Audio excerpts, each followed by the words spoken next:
Whitby, a town of ghosts, goths, gulls and Glen.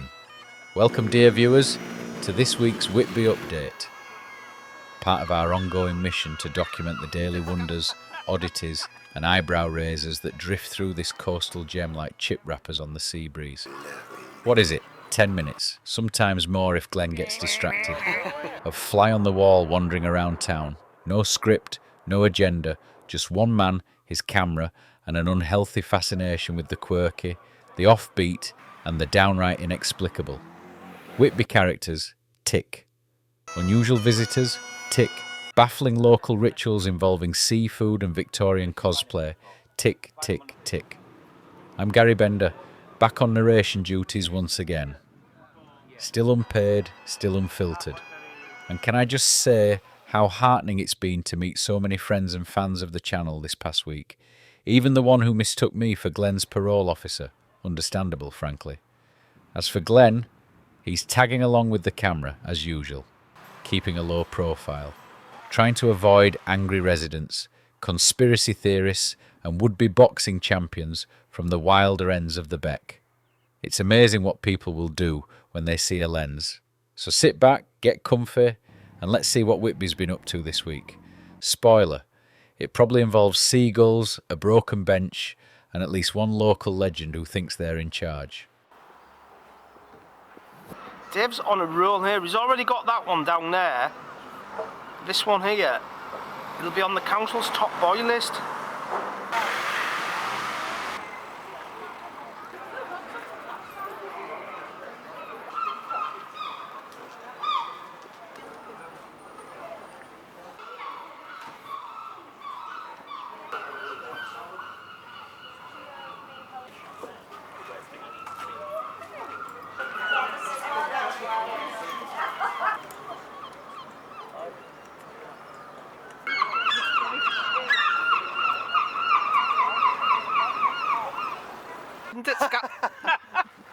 Is there any need for that?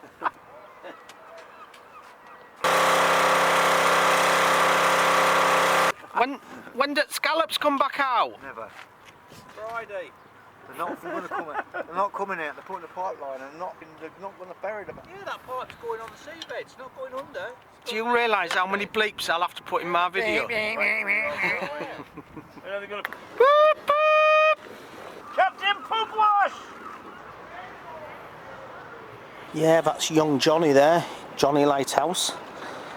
He says he's saving up for his very first boat of his own. You might remember him from some of my fishing videos. He helps out on Arcane as and when required and does a bit with some of the other lads.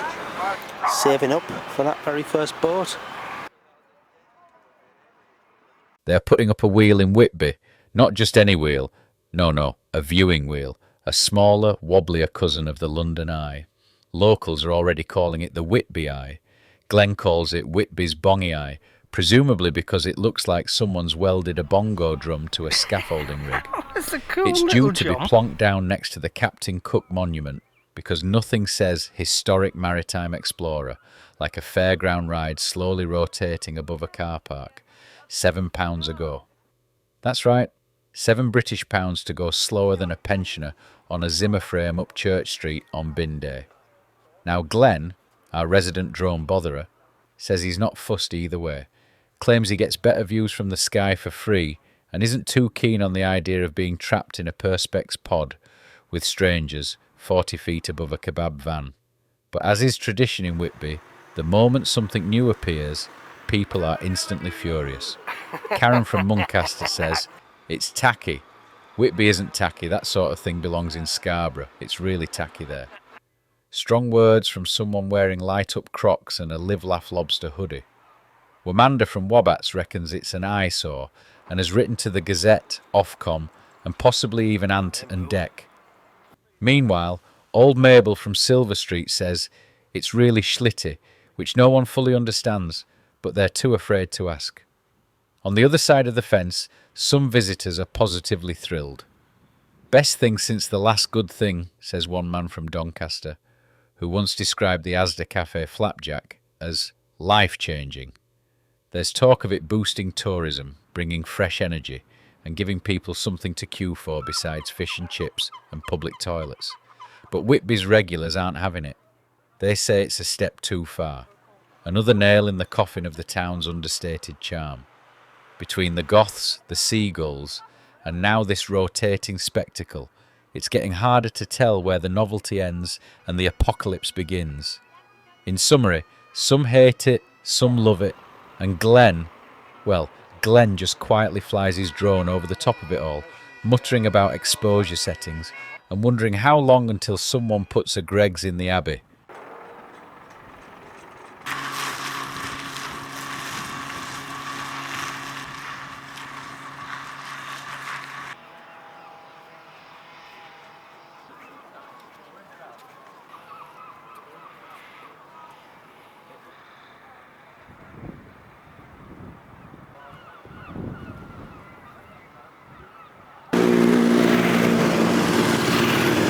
Thursday nights in summer. The sun hangs low, the chips go soggy quicker, and down in old Whitby, it's bike night. Now Glenn isn't a biker. He once tried it, came a cropper on a Yamaha 125, and decided that two wheels and a sense of freedom weren't worth the grazed ego.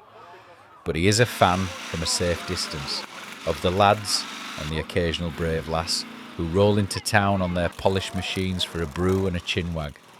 It's not organised, it's not ticketed. There's no QR code or liability waiver, which is probably why the nasty railway people tried to ban it, allegedly on safety grounds. Or maybe because the scent of leather and petrol was interfering with the artisan flat whites. Fortunately, British stubbornness prevailed.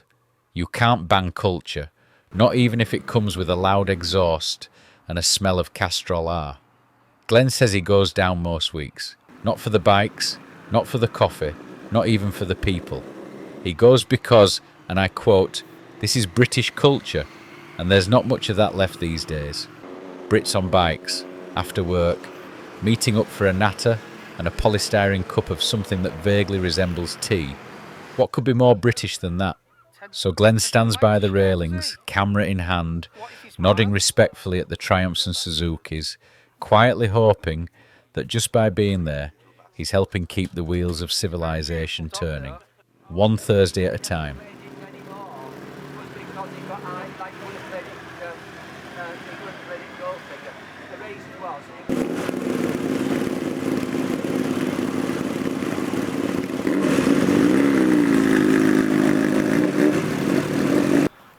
Right, there's Mr. Trillo. Heard he's going to be in another episode of Smoggy Queens.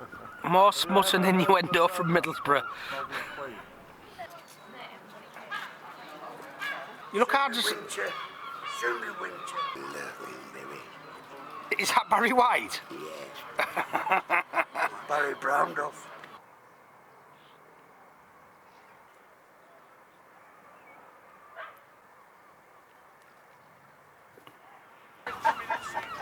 It's not a ball sport, it's a solar panel for a set.